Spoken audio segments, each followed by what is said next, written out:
So good day, grade 8 Makati Science High School students.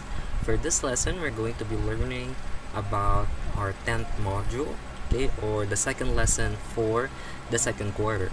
So it's all about ASA or angle side angle and AAS or angle side triangle congruence postulate. And also we're going to be doing a lot more proofs, okay, a lot more statements and reasons and 2-column proofs for this lesson. Okay, so let's start. Okay, so we have here this problem. Alberto observed that one of the awnings of their nipa hut was shaped like two congruent triangles meeting together. Okay, so this is one of the awnings or one of the shades in their nipa hut. Okay, so he named the combined triangles as a quadrilateral ABDC. So that's ABDC.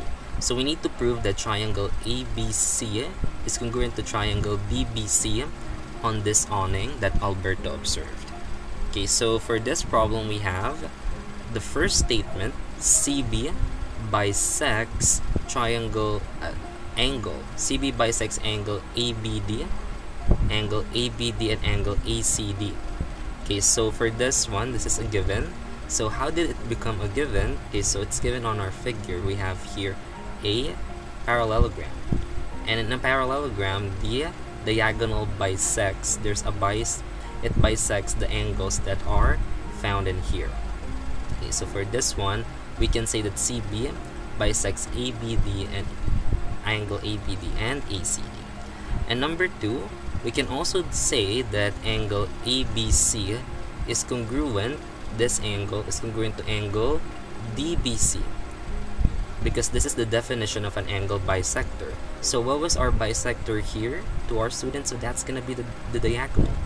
The diagonal CB or BC, it bisected these two angles. So therefore, if it's been bisected, we have congruent angles here.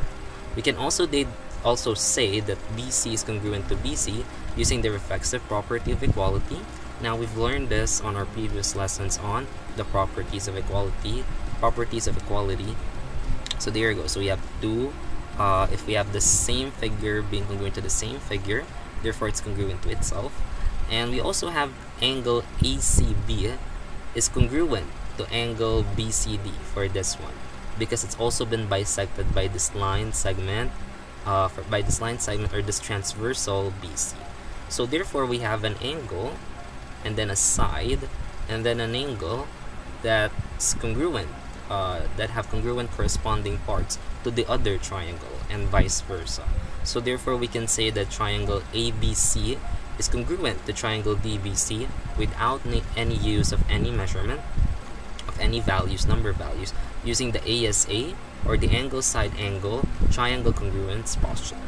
And that's how we solved it and that's how we proved it for our first proof.